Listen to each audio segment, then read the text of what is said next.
Buenas noches, una nueva edición de Grano Sistema. Entre los comentarios se encontrarán el enlace al programa Sin Censura subido a las plataformas alternativas, el Grano del Sistema 641, La Verdadera Guerra o Operación Antorcha, como quieran llamarlo. Los textos lo encontrarán en reconquistatv.blogspot.com y una vez allí contenidos programas. Todos los videos de YouTube se suben automáticamente a Odysee y en los comentarios está el enlace. También los encontrarán en el blog en link videos. El correo del Grano Sistema @hotmail.es parece que lo rehabilitaron, pero sigan comunicándose con nosotros dos, el de Gmail y el de ProtonMail. Ahora puedo ver los comentarios en pequeño que dejan en Odysee, no puedo responder. También les recuerdo que Rumble da como visto solo el programa que se lo vea completo. Y todos los videos se suben también al canal de Telegram, el Grano Sistema TV. Los que colaboran con el programa solo pueden hacerlo por el Banco Provincia. Bueno. Lo que pasó en Jujuy no solo es el anticipo de lo que viene al resto del país, sino que confirma dos hechos que vengo denunciando hace años. Que todo se arma conforme a lo que dijo Chomsky, acción, reacción, solución, y además que en los puntos importantes las fuerzas mayoritarias están de acuerdo. La reforma a la Constitución jujeña contiene un hecho fundamental. Limita el derecho a protesta con la misma muletilla de siempre. Un derecho no puede afectar otro. Para los desubicados que van a decir que estoy de acuerdo con los cortes, les digo que hubo una cuadra del Congreso, así que conozco algo del tema. El régimen, hábil como siempre, genera el hecho para aportar la solución. En un país con infinidades de problemas es imposible que la gente no salga a protestar. Más protestas hay, más personas que se ven afectadas por las movilizaciones y más son los que reclaman soluciones. Hoy en Buenos Aires hay cortes por todos lados y en el norte del país ni hablar. Uno de los puntos más cuestionados es porque establece vías rápidas y expeditivas para arbitrar a favor de titulares registrales en la disputa de tierras con comunidades originarias. Y acá no podemos obviar que las tierras que reclaman esas comunidades es donde están las explotaciones mineras, en particular el litio. Esto lo comenté hace muchos años. En las provincias del norte hay gente que vive hace siglos en un lugar. Allí nacieron todos sus antepasados, pero no tienen escritura. Y no me refiero solamente a los aborígenes, también hay criollos. Al principio hubo dos temas determinantes. Uno fue la declaración de Patrimonio de la Humanidad de la Quebrada de Humahuaca. Mucha gente hizo negocios con las tierras allí, escriturando en Jujuy y desalojando a los que vivieron toda su vida. Hubo varios muertos en el enfrentamiento. Yo reporté algunos en los programas anteriores. El otro fue cuando se expandió la zona sojera por Santiago del Estero y el este de Salta. Pasó lo mismo con las tierras, con el agravante de la destrucción del monte nativo, en un caso Parque Nacional. Recuerdo en un video comentar de una sociedad que compró miles de hectáreas en estas condiciones, con denuncias de amenazas con arma de fuego a los pobladores, la quema de los campos y los animales, y que envenenaron el agua en los aljibes. De esta sociedad era socio Mauricio Macri. Por eso que ahora se comienza a restringir las protestas cuando hay manifestaciones en la Puna contra el uso de agua que utilizan los yacimientos de litio, y es un paraguas abierto contra el resto de las mineras. Miremos a La Rioja con el eslogan "El Famatino no se toca", y así en todo el territorio nacional. Y el otro hecho fundamental, que esa reforma que se aprobó con el voto de todos los partidos integrantes de Juntos por el Cargo y de los dos que integran la alianza del Frente del Curro. Sigan hablando, haciéndose mal la sangre, y en especial sigan votando.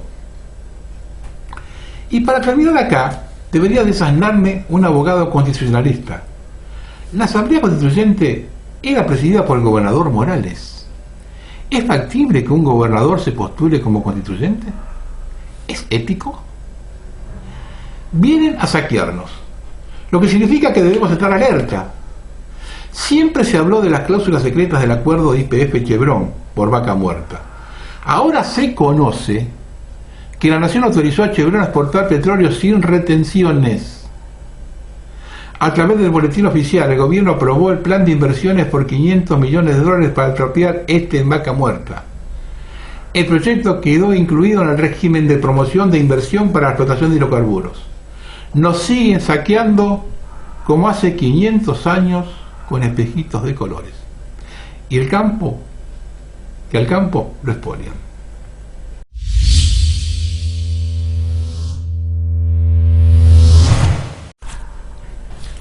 La semana pasada, buscando en YouTube, me encuentro con dos videos, uno de Eduardo Feynman y Jonathan Viale, riéndose del viaje inaugural del tren a Mendoza, porque que tarda 31 horas en llegar, comparado con las 18 horas de demora de 1885. Incluso la de Luis Majul, sobre el mismo tema, pero con un poquito más de mesura. No se puede desligar esos comentarios del medio que los contrata. La Nación más. Es difícil entender que dos periodistas con alto rodaje mediático como Majul y Feynman opinen con una bajada de línea de la dirección del medio. Yo lo suponía de mayor autonomía. Lo de Jonathan Viale no vale la pena comentar nada hasta que este muchacho no haga un comentario serio acerca de la muerte de su padre. Si no dijo nada en ese momento, no tiene demasiado sentido hablar con él, de él. Los otros dos no pueden hablar del tema deslindando la historia tanto de los ferrocarriles como del diario La Nación. El no hacerlo les convierte en rehenes de esa ideología. El diario La Nación fue fundado en 1870 por Bartolomé Mitre, quizá el más grande traidor que dio la Argentina. Solo puede hacerle sombra a Rivadavia. Para ventilar la calaña de Mitre hay que hablar de la guerra contra el Paraguay, y sin tapujos. Mitre asume como presidente luego la victoria contra Urquiza en la batalla de Pavón.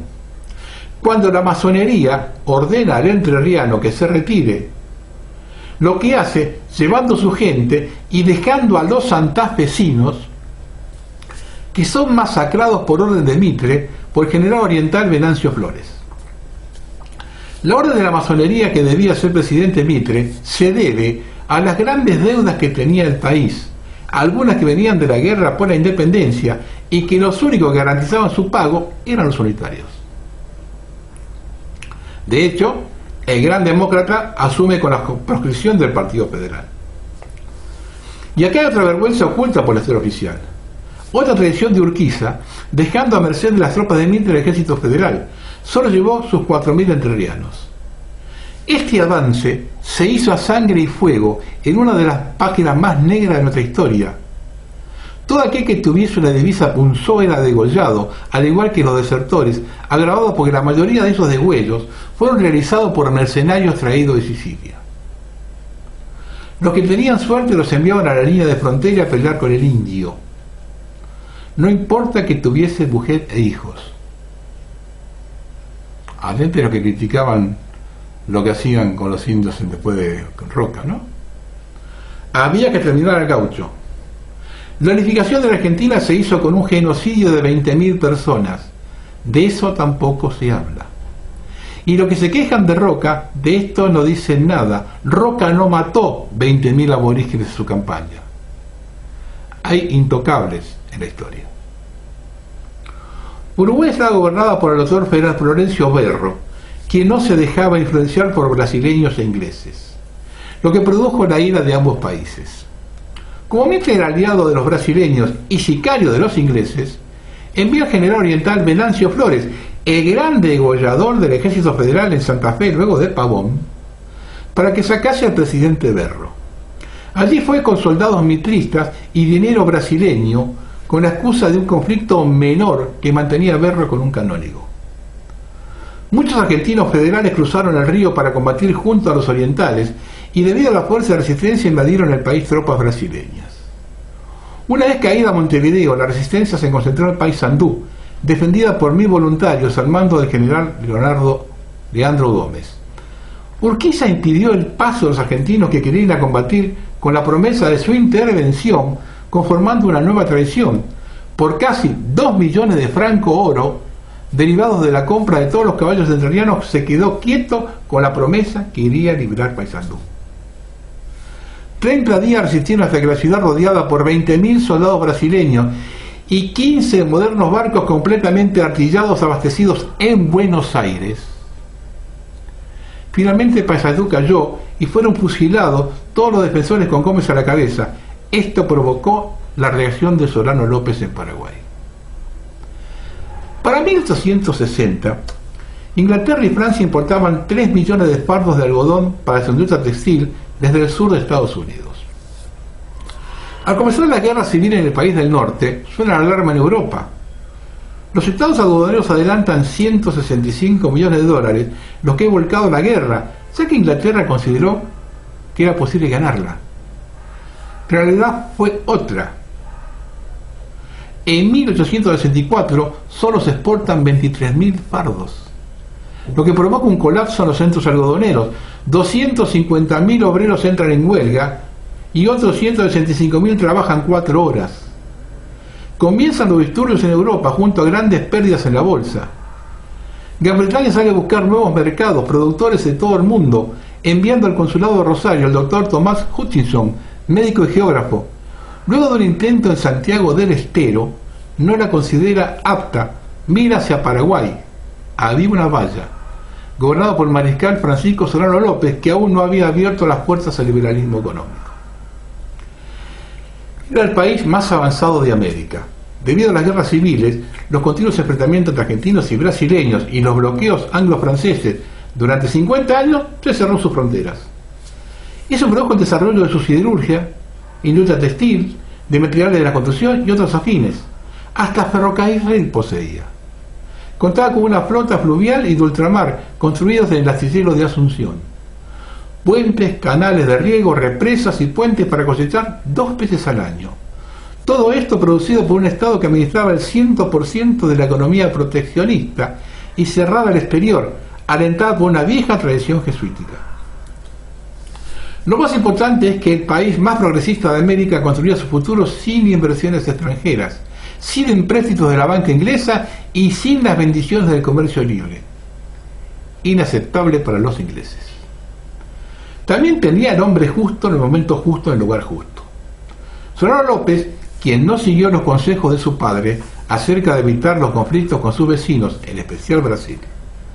Este hombre cometió errores gravísimos.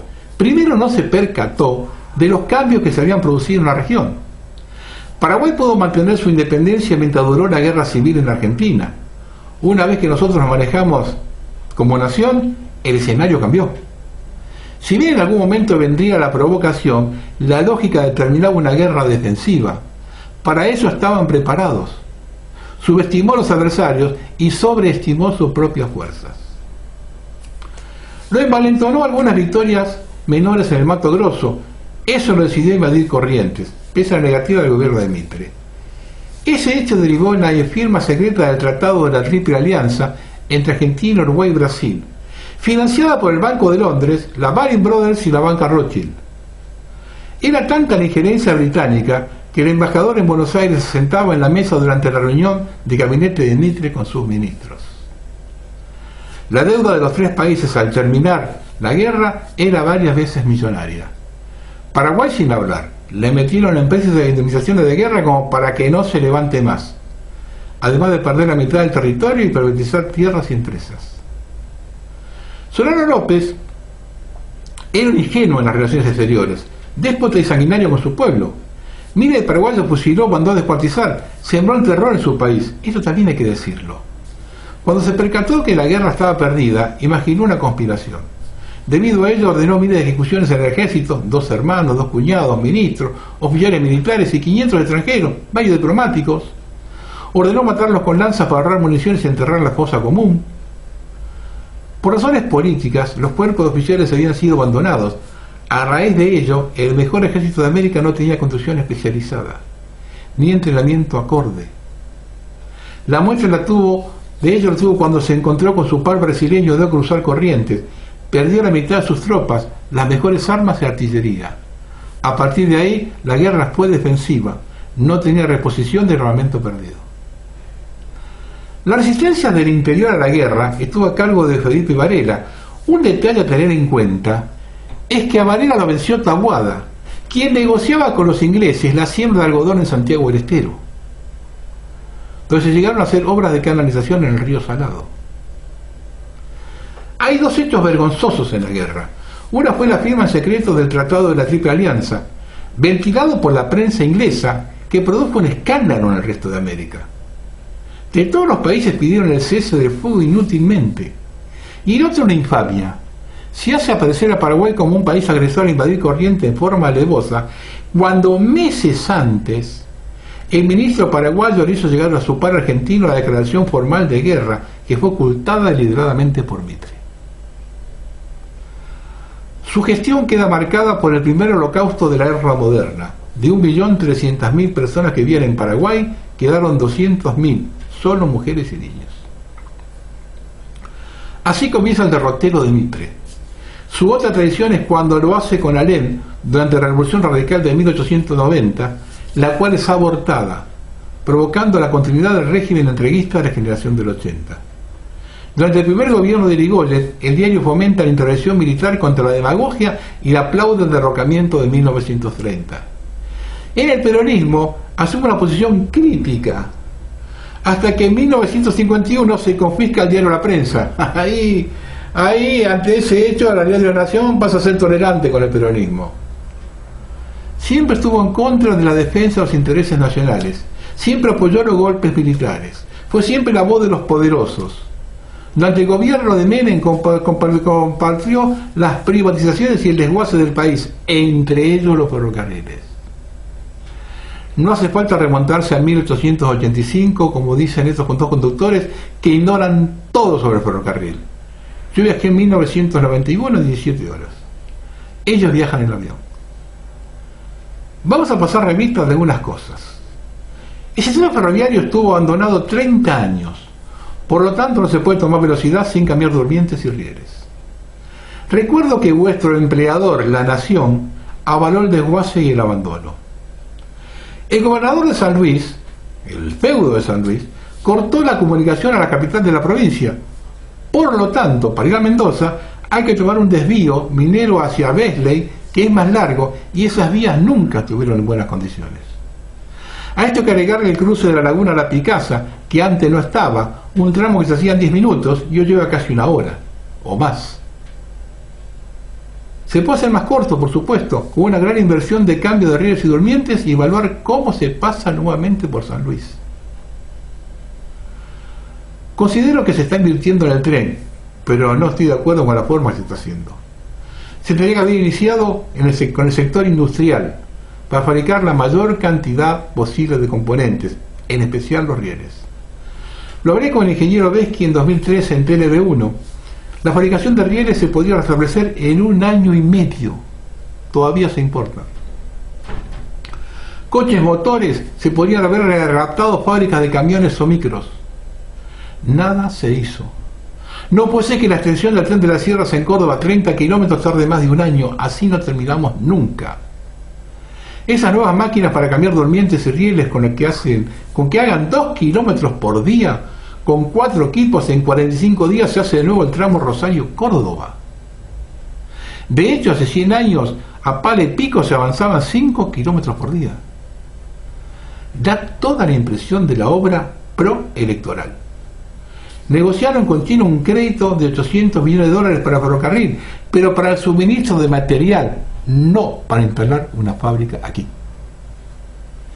Y como se observan los horarios de algunos trenes regionales que se están rehabilitando, los coches motores no llevan más ligero, ningún tren de larga distancia o regional lleva encomiendas. Es evidente que no quieren confrontar con el transporte automotor, ni de carga ni de pasajeros. Es preferible hacer algo a no hacer nada, pero es muy poco para 16 años de gobierno. Más teniendo en cuenta que todo se paraliza si en diciembre triunfa junto por el cargo o la entrega avanza. Y se la dejan servida a ellos. Los tipos no hacen nada y listo. Los que vienen no se tienen que ver la disyuntiva de cerrar una fábrica o un taller. Para terminar le pregunto a estos 2 empleados de lujo de La Nación Más, ¿tenían conocimiento de todo esto? Quedaron como lorros bajando líneas sin saber de qué se habla y obedeciendo un medio que siempre estuvo contra los intereses de la nación. Para terminar le digo a Feynman, disculpa, alguien tiene que decirlo. Y a Majul, ¿cómo has cambiado? ¿Qué hago con tus libros que compré hace 30 años?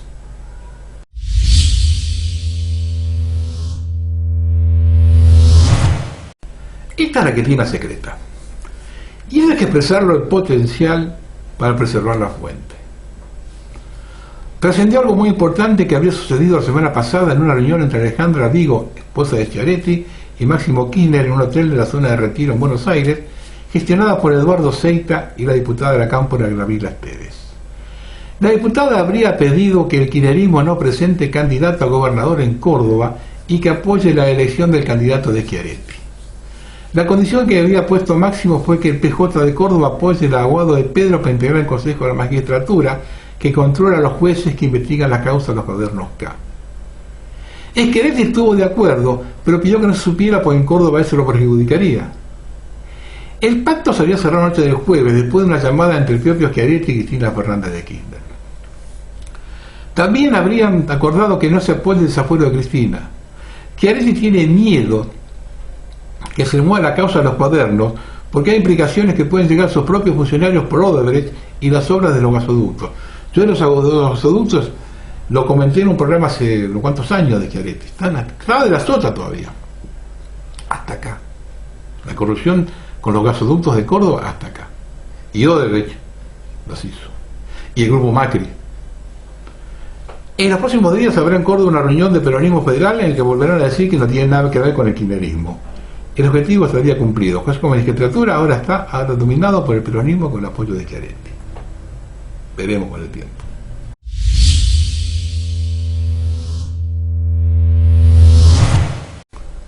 Vea cómo se visualiza el nuevo orden.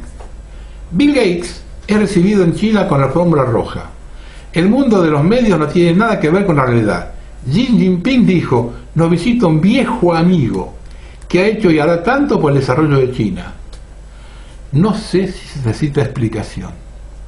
Gates dijo: creo que el modelo chino es el mejor para enfrentar la crisis sanitaria, el cambio climático y la crisis alimentaria. Invertiremos aquí el capital necesario para expandir el modelo a nivel global. ¿Hay que hacer dibujitos para entenderlo?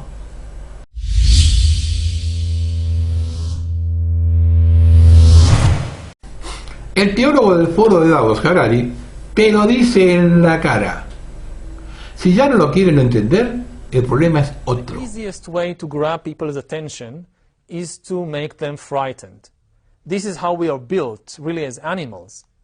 So if you want to distract the public from issues like government corruption, or like deteriorating healthcare system, or deteriorating education system, the best thing is to find an external enemy that threatens the survival of the nation, and immediately that gets all the attention. Terrorism kills a handful of people, and you have all the government and millions of people terrified from it. Climate change can kill not a handful of people, but millions upon millions of people. And we should place climate change far above terrorism. There is less room to criticize the government, because then you are immediately labeled a traitor. Like, this is war now. We're in a national emergency. We all have to unite around the government, and anybody who opposes that or criticizes the government is a traitor. This is like, we saw it throughout history. So it's the same logic with, with terrorism in the West, as you say. And this is why very often, even in a situation when there is no real threat, leaders are manufacturing artificial threats.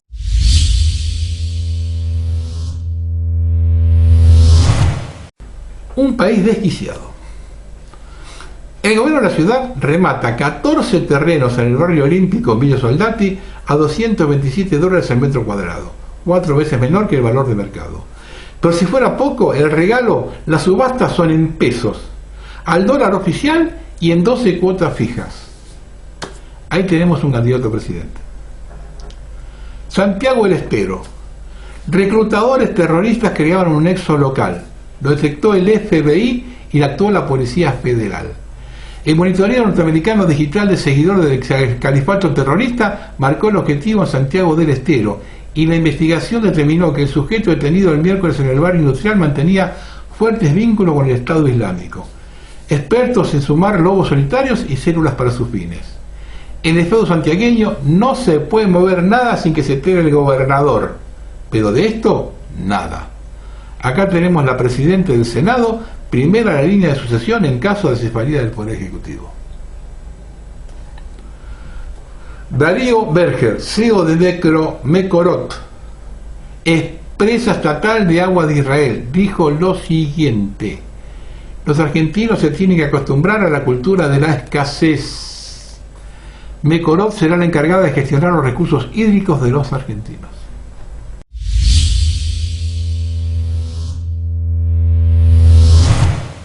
¿Qué está pasando en el norte? A ver, ¿cuántas personas hay acá? Ahora van a ver un video. ¿Por qué se realiza semejante marcha y en los principales medios de comunicación nacionales no aparece ni una nota? Hay tres motivos. Pasa en Jujuy. El gobernador Morales tiene un blindaje mediático. Es una marcha docente y ya sabemos de la línea editorial de los medios de comunicación nacionales es exigirle a los maestros que no marchen, que sean sumisos en sus salarios de miseria. Jujuy anoche fue una fiesta. Docentes de toda la provincia salieron a defender la educación de su pueblo. Mientras los policías detienen a los micros que llevan a los docentes a las marchas y les tienen el DNI. Y se avanza con una reforma constitucional, ya hemos hablado, que propone la expresa prohibición de cortes totales en calle y corte de ruta, así como a toda perturbación al derecho a la libre circulación de los habitantes de la provincia y sus consecuencias legales.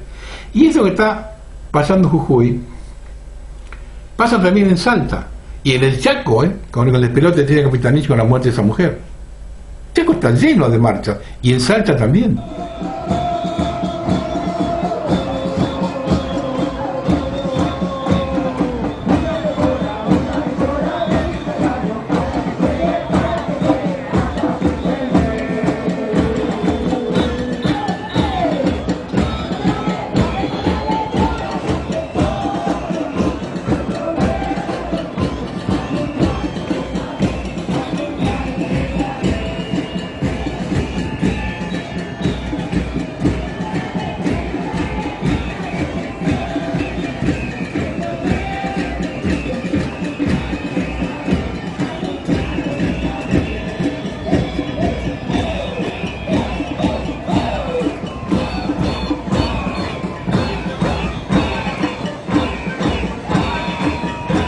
Estuve de acuerdo con los cortes de rutas o calles, porque lo sufrí. Ahora, si los políticos no responden a los reclamos, no le dejan alternativa. Proteste en la vereda y me dice si le dan bola. Corte la calle y vienen todos a preguntar qué pasa. Pues una estrategia para desprestigiar a algunos o generar caos o parte de uno u otros.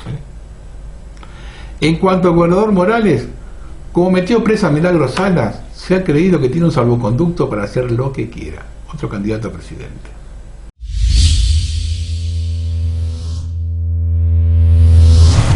Esto publicó CA/ED. James Cameron, director de prestigiosas películas como Terminator, Avatar y Titanic, también tiene una reconocida trayectoria como activista ambiental, motivo por el cual recibió este jueves una invitación del gobierno de Jujuy para visitar el parque solar más grande de América Latina, el Cauchari. Gerardo Morales agradeció en redes la visita de Cameron, con el que se fortaleció por la marca, pero más tarde el cineasta tomó distancia de las autoridades y aseguró que habrían utilizado su imagen para limpiar la imagen de la extracción de litio en la zona. Me han tendido una emboscada, afirmó. El detonante del conflicto fue una carta de las comunidades aborígenes a llegar a Cameron para notificar el atropello de los derechos de las comunidades por la extracción de dicho mineral. La lucha contra el cambio climático es un compromiso que debemos asumir en toda la Argentina. Agradecemos la visita de James Cameron, reconocido actor de cine y activista ambiental, a nuestra provincia. Jujuy es un gran ejemplo en materia de sustentabilidad, comunicó el candidato Morales en Twitter. Sin embargo, la cordialidad inicial se esfumó cuando el director de Avatar recibió un comunicado de las comunidades locales que impugnaban a las empresas mineras impulsadas por el gobierno provincial por el impacto dañino que producen el agua, al ambiente sano y a la autodeterminación como comunidades de la región. En el marco de una entrevista brindada al país, Cameron afirmó que desconocía el grado de impacto del proceso extractivo. Nunca se me ocurrió que podía crear problemas de seguridad del agua a gran escala para la gente que vive en esa zona, ni degradar la biodiversidad de un ecosistema importante, afirmó. En ese sentido, si bien el cineasta remarcó que las autoridades se comportaron como buenos anfitriones, dejó entrever que utilizaron su imagen para mostrar el supuesto compromiso con la sustentabilidad, por lo cual se sintió víctima de una emboscada. No me contaron toda la película y no me dijeron que hay 35 comunidades en 2 provincias de Argentina que están en conflicto directo, peleando por sus derechos y para que sus voces puedan ser escuchadas, cosas que realmente me importan. Espero tener la oportunidad de hablar con ellos directamente y buscaré formas de ayudarlos a través de difusión de Alianza Avatar, explicó el director. Es lo que yo dije antes, ¿no?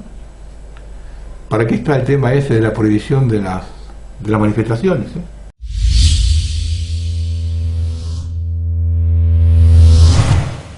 Pequeño relato de la vida en los feudos. Soy Paulo Mariano Campos, abogado. En la provincia de Santiago del Estero me echaron de una sala de juicio oral por no tener el pase sanitario, ya que nunca me ponzoñé, impidiéndome que de esta manera mi derecho constitucional a trabajar y privando a mi defendido de su derecho de defensa en juicio por una disposición administrativa autoritaria e ilegal.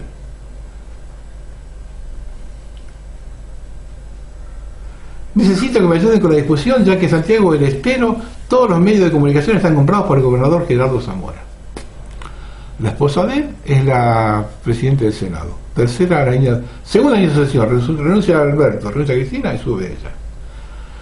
La Administración Tributaria Mendoza emitió boletas de impuesto inmobiliario al margen de la ley de avalúo, lo que benefició una inmensa propiedad de la sociedad anónima YPF. De acuerdo con registros oficiales sobre la que este diario, la falla podría concentrar a la provincia un perjuicio de más de 61 millones de dólares. Y sumen, y sumen, y sumen, ¿eh? Se lo publicó el diario El Otro.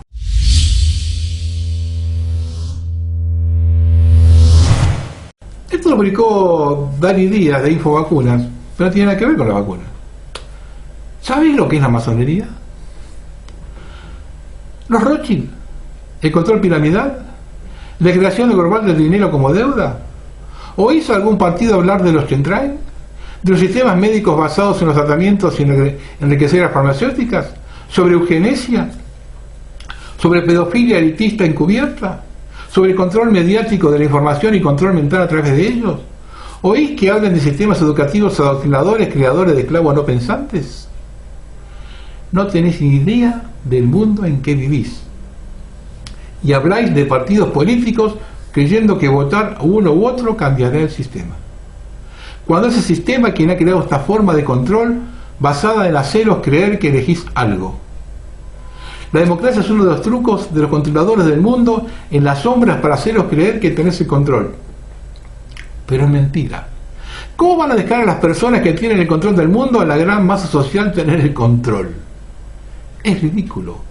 La gran masa social es idiota. La masa social es borreguil, desinformada de la realidad total y de poca evolución psicológica de conciencia. ¿Cómo van a dejar que la mayoría elija lo que hacer en el mundo? Es una tontería creer que elegís lo que pasará por meter un papel en una caja. El mundo está controlado desde las sombras por personas y grupos influyentes, entre ellos las grandes multinacionales y bancos. ¿Cómo van a dejar que la gran mayoría elija algo? Es como si pensarais que dicen, nosotros tenemos todo el control mundial, creamos el dinero, tenemos las grandes multinacionales, dominamos todas las instituciones y en todos los ámbitos de la sociedad, pero vamos a dejar que la gran masa borreguil que no se entera de nada, la misma que manipulamos mentalmente desde niños con los colegios y con la TV, vamos a dejar que ellos elijan cómo hacer funcionar el mundo. ¿No lo veis que es ridículo? La gran masa es idiota y no van a dejar que un montón de idiotas elijan cómo funcionará el mundo. Lo que han hecho es crear un sistema en el que la gran masa idiotizada se cree que tiene control y que elige cómo funcionará el mundo. Solo engañan a los bobos, a esa gran masa borreguil. Cuando sabes cómo funciona el mundo, sabes que la democracia y las votaciones son un cuento chino para hacerlos creer que elegís el funcionamiento del mundo. Cuando no elegís una mierda, las reglas de juego las ponen otros, las ponen los mismos que te han creado la pantomima de las votaciones y los partidos políticos como un circo con el que tomarte el pelo. En definitiva, solo votan los idiotas, porque los que están metidos en el circo participando de la gran pantomima. Ahora vete a decirles a la masonería y a los Rothschild que voten, que se rían de vosotros, porque saben muy bien que el hecho de votar es algo creado por ellos, para haceros ver que controláis algo. Ellos controlan el mundo y os han creado un sistema por el cual, con la democracia, os creéis que controláis algo por elegir el color de la ficha con la que jugar, cuando no controlás una mierda el juego y el tablero. Las normas del juego y las fichas son de ellos. Clarito.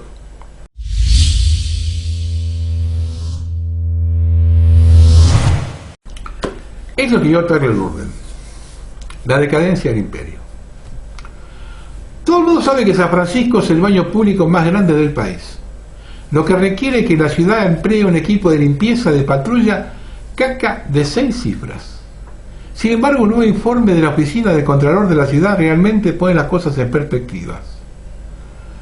Para empezar, las heces se encontraron mucho más a menudo en los sectores comerciales, cubriendo aproximadamente el 50% de los segmentos de la calle en las áreas comerciales claves, y el 30% en la encuesta de toda la ciudad, en segundo lugar después de los vidrios rotos.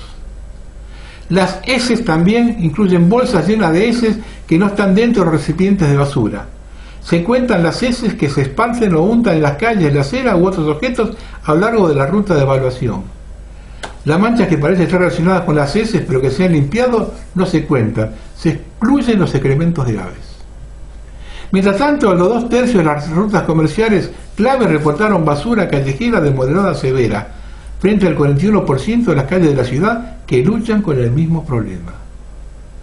Las calles comerciales y residenciales de San Francisco también están muy etiquetadas, y todos los vecindarios excepto uno, visitan Bailey, y formaron altos niveles de grafiti el año pasado. El problema va a ser peor en las áreas comerciales y las ciudades. El 71% dijo tener grafitis severos o moderados. En términos de recuentos reales de grafitis observados, hubo aproximadamente 10 veces, 160.000 frente a 16.000 respectivamente. Más casos de grafitis informados en la encuesta de áreas comerciales clave en comparación con la muestra de toda la ciudad, dice el informe. Y la fijación favorita de la limpieza de San Francisco, las heces humanas o animales, sigue siendo un punto doloroso para la ciudad. Casi la mitad de las áreas comerciales encuestadas observaron heces. En toda la ciudad, esa cifra fue del 30%. Tan peor que nosotros, ¿eh? El cacalichi de San Francisco se produce en medio de una asombrosa tasa de vacantes de oficinas comerciales, como una combinación de las políticas de trabajo desde el hogar de la era de la pandemia y las personas que huyen de la notoria violencia de la ciudad, y las calles cubiertas de caca han convertido a la ciudad que alguna vez fue próspera en un pueblo fantasma. Vamos a ver unos videos de la miseria que hay en Estados Unidos. Tiene índices peores que nosotros, ¿eh? Good evening. We are currently in the Tenderloin of San Francisco. I'm walking home right now, and as you can see, my community has become completely uninhabitable. I'm paying $1,400 a month in rent to be surrounded with bodies, fecal, needles, and foil. I can't keep living like this.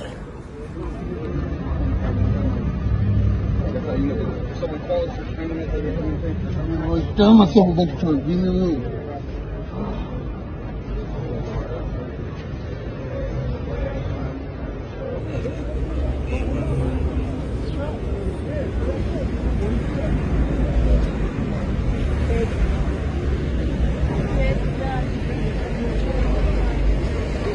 Y para seguir hablando de la decadencia de Occidente, vean este pequeño video.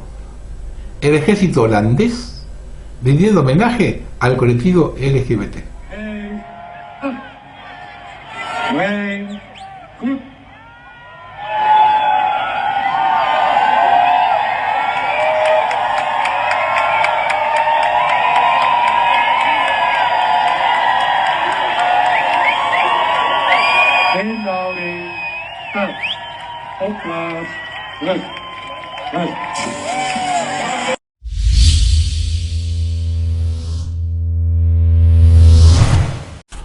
Una civilización terminada, eso lo publicó Europa Today. Alrededor de 30.000 personas esterilizaron para crear una raza pura y rica, libre de defectos físicos y o mentales, pero ni siquiera socioeconómicos. Las familias más pobres se vieron principalmente afectadas. Este es el plan eugenésico de que Suecia había establecido entre 1934 y 1976, sobre la base de una atroz biología racial que también condujo a la creación de una especial institución. El país escandinavo también fue el primero en Europa en abolir posteriormente la esterilización forzada. Pero la política adoptada hasta entonces ya había obligado a miles de personas, a miles de suecos, a renunciar a la fertilidad. Se calcula entre 20.000 y 33.000 personas. Las víctimas eran jóvenes y en su mayoría mujeres, juzgadas débiles de mente, rebeldes o raza mixta. Las autoridades suecas trabajaron convencidas de crear una sociedad envidiada en todo el mundo. Fue suficiente tener un coeficiente intelectual ligeramente inferior al promedio y la intervención se desencadenó contra la voluntad de los ciudadanos. Querían deshacerse de cierto tipo de personas, las más débiles, dijo el director y guionista sueco Kjell Sundstedt, cuya madre había logrado escapar de esta persecución, pero no la tía llamada Maj-Britt. Los servicios de protección infantil de la ciudad intervinieron tras la muerte de la abuela del director, dado que la familia materna estaba en estado de pobreza. En ese momento obligaron a Maj-Britt y a los hermanos aún presentes en el hogar a someterse a una prueba de coeficiente de inteligencia, que en ese momento consistía principalmente en preguntas basadas en el conocimiento de las nociones. Al no poder asistir a una escuela regularmente debido a la pobreza, las respuestas de Maj-Britt se mantuvieron por debajo del umbral de inteligencia normal. Habiendo sido clasificada como débil de mente, la mujer fue enviada a un asilo. Todos los que abandonaron el centro tuvieron que ser esterilizados. A pesar de la oposición del padre, la mujer se sometió a cirugía porque esta era la regla. Durante mucho tiempo, sin embargo, nadie quería hablar sobre esta historia en la casa del director. Y al mismo tiempo habló públicamente sobre eso por primera vez en solo estos días. Era un secreto del que nadie se atrevía a hablar. La compañía estaba avergonzada de que la gente se hubiera visto obligada a ser esterilizada en Suecia, dijo el director de 71 años. Fueron esterilizados porque eran pobres. Su crimen fue la pobreza, agregó. Este redescubrimiento de esta tremenda página de historia reciente se debe a Maija Ruxin, profesora de historia de la Universidad de Estocolmo. Mientras trabajaba en los archivos estatales, notó un área no accesible al público en 2013. Cuando logró entrar, descubrió miles de documentos que autorizaban las esterilizaciones. La primera sobre la que leyó fue la historia de una niña de 13 años. El sacerdote de la comunidad había declarado baja concentración durante las elecciones de confirmación con el motivo de la solicitud de esterilización. El historiador entendió que en ese momento tal destino podía sucederle a cualquiera, incluso a sí misma, pero que era principalmente una discriminación de género. Porque tal vez estaba demasiado feliz o me gustaba pintarme las uñas o usar maquillaje. Esta podría ser a veces la razón de la aplicación. Si no ingresó a la empresa, corría riesgo de ser esterilizado, subrayó el profesor. El surgimiento de esta página oscura está afectando la imagen perpetua del Estado social sueco, considerado durante años un modelo a nivel europeo y global. Pregunto, ¿no hubo ningún juicio en Nuremberg por esto? ¿Los que iban a recibir el premio Nobel, muchos de la paz, dijeron algo? ¿Los médicos premiados tampoco? ¿Los organizaciones de derechos humanos? Los suecos vendían estampitas en todo el planeta. Ahora tratan de hacer lo mismo con los musulmanes, sobre todo en la ciudad de Malmö.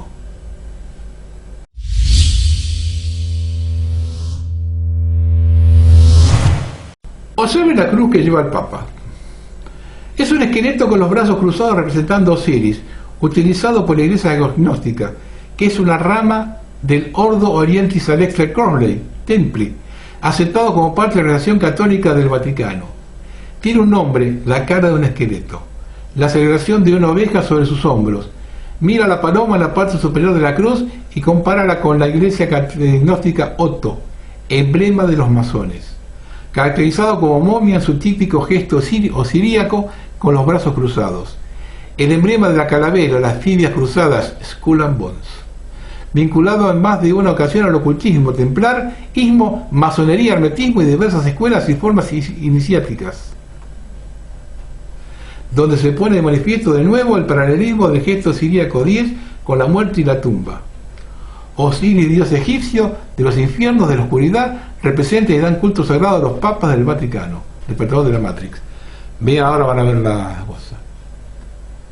Algunos que todavía me defienden y me critican a mí, porque critico algunos chupaculos de Francisco.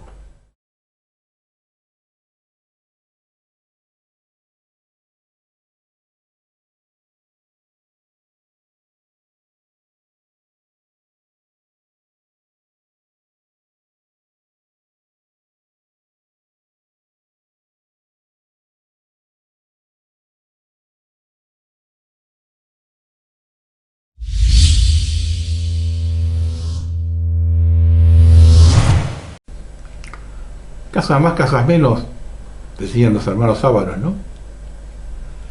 Vean esto. Le saqué el sonido por la música de fondo. Lean bien lo que dice.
Bien. ¿Sabían que Klaus Schwab, presidente del Foro de Davos, inventor de la Agenda 2030, es miembro de la Academia del Reino de Marruecos? ¿Se siguen preguntando por qué se destruye la agricultura española en favor de la marroquí? Nos critican a nosotros y son todos igual de corruptos que los políticos argentinos.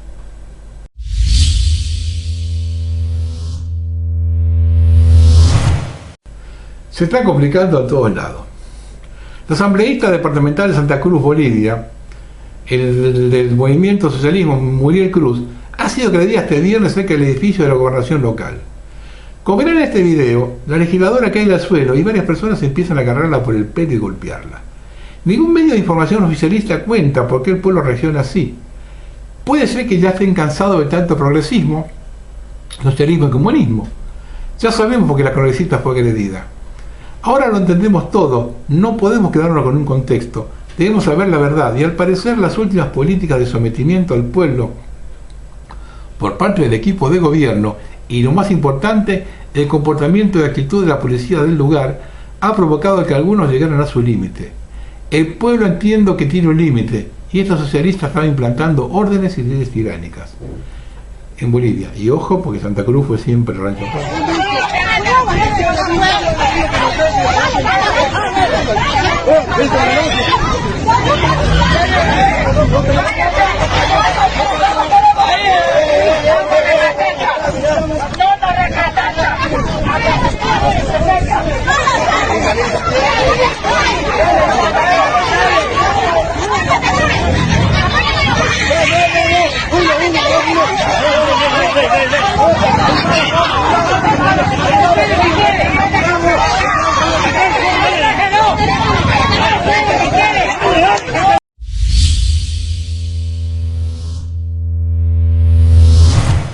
Bueno, algunas apostillas de un siglo maravilloso.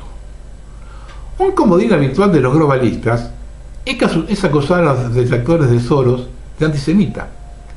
Lo que esta gente no sabe o oculta es que hasta en Israel, el Estado semita, existe una ley contra George Soros y su fundación, promulgada por Netanyahu, para evitar que Soros ataque a Israel. Vean la publicación de 1936. Del alcalde socialista de Alicante, España. Dice textual: el 16 de febrero no dejéis votar a las beatas ni a las monjas. Cuando veas a alguien que lleve en la mano una candidatura de derechos, córtale la mano y rómpesela en las narices y se las haces comer. Esta fue la campaña electoral de 1936, de Lorenzo Carbonell. Esta era la España antes de la guerra civil. Cualquier similitud con la actualidad es pura coincidencia.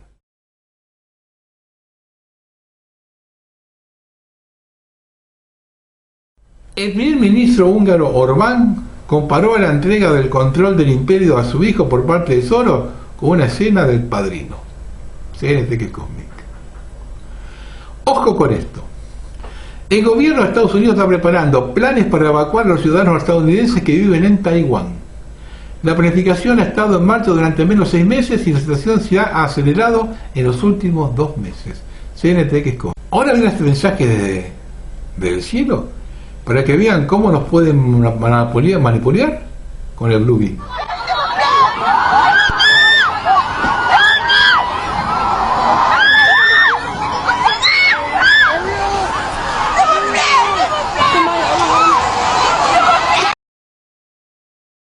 La nueva cara del extremismo expuesta. La ONU y los republicanos están viendo Trumpifa. Los activistas transgénero de extrema izquierda que coquetean con la violencia para promover su agenda radical. El acrónimo de trans y antifa es exactamente lo que cabría esperar. Activistas transgénero de extrema izquierda dispuestos a intimidar e incluso usar la violencia para promover sus ideas radicalmente nuevas sobre el género. Al igual que antifa, no son un grupo formal de miembros con tarjeta. El término trantifa se acuñó en las redes sociales para resaltar la fuerte presencia transgénero en la organización anarquista.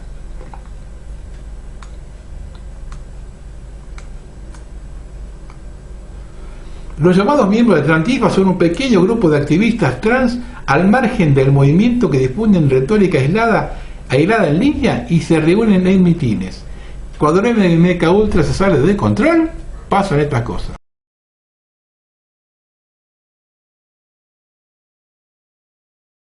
En una iglesia luterana de Alemania se acaba de dar misa con inteligencia artificial. En el altar una pantalla gigante y 4 avatares que van apareciendo. 2 hombres, 1 morocho y 2 mujeres. Durante 40 minutos rezaron el evangelio, cantaron, celebraron la misa y dieron el sermón. La iglesia llena. Yo no voy a pasar el video por la música de fondo. El primer platillo volador eléctrico del mundo realizó una prueba en vuelo en Shenzhen, China.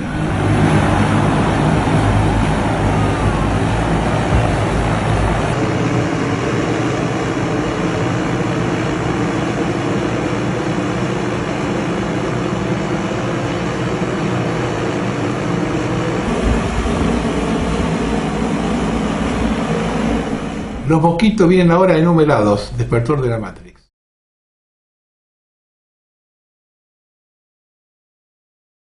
El Senado francés autoriza la activación de micrófonos y telecámaras de los celulares de los ciudadanos para controlar mejor sus actividades. Yuval Noah Harari, director señor del Foro Económico Mundial, pide que la inteligencia artificial reescriba la Biblia. Un denunciante de una organización de seguridad europea afirma que los rusos están descubriendo laboratorios subterráneos con evidencia de grupos ucranianos que traen órganos de niños.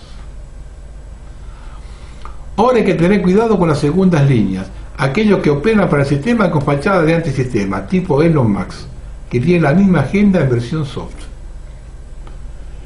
Se han percatado de cierta resistencia a la imposición de ciertas cosas.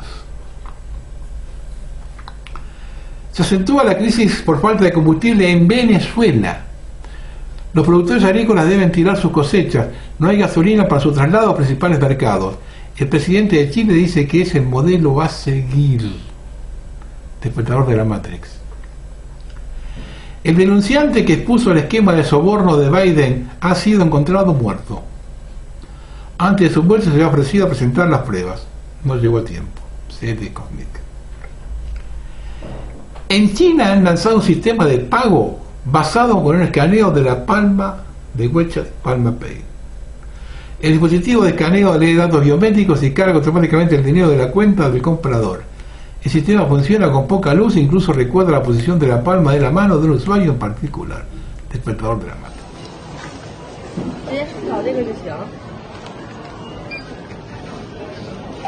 请支付。真的吗？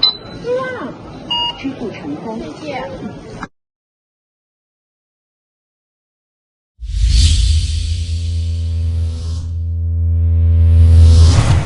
Vamos a terminar. Alguno dice que hablo muy rápido. 2 horas y pico estoy dándole con la voz, ya no doy más con la garganta. Continuamente me envían comentarios y correos, algunos con críticas y no siempre de buenas maneras, acerca de que hay que votar a fulano o perengano. Después de las PASO, cuando tengamos el programa despejado, voy a hablar de cada uno de los candidatos. Hacerlo ahora es gastar pólvora en chimangos. No tengo tiempo de perder con la disidencia controlada y los que están colocados es profeso para joder o complicar a otros. Algo bueno estaremos haciendo lo que estamos en la resistencia. Nunca vi tanta disidencia controlada como en estas elecciones. Da a suponer que el régimen debe estar preocupado por la escasa cantidad de gente que va a votar. Convengamos que en las presidenciales no va a haber demasiada abstención, pero no deja de ser una muestra de hartazgo de la gente hacia la clase dirigente, ¿no? Por esa causa, el régimen se asegura que cada espectro, desde la derecha hasta la izquierda, tenga algún representante en el cuarto oscuro. No hay que dispersar votos. El enemigo de la democracia es el voto negativo, sea blanco, sea impugnado o sea ausente. Por eso que están metiendo candidatos que cubren todo el espectro político, para que la gente tenga donde reflejarse y vaya a votar, o si lo va a hacer, que no vote en blanco, que tenga su opción. Por eso digo, yo nunca vi tanta disidencia controlada como este año. Lo acontecido en Jujuy, donde aprobaron la reforma constitucional votando juntos los dos partidos mayoritarios, es una muestra más del pacto entre ambos, donde polemizan en el chiquitaje y los grandes temas que le bajan línea de los centros de poder son todos ovejitas obedientes.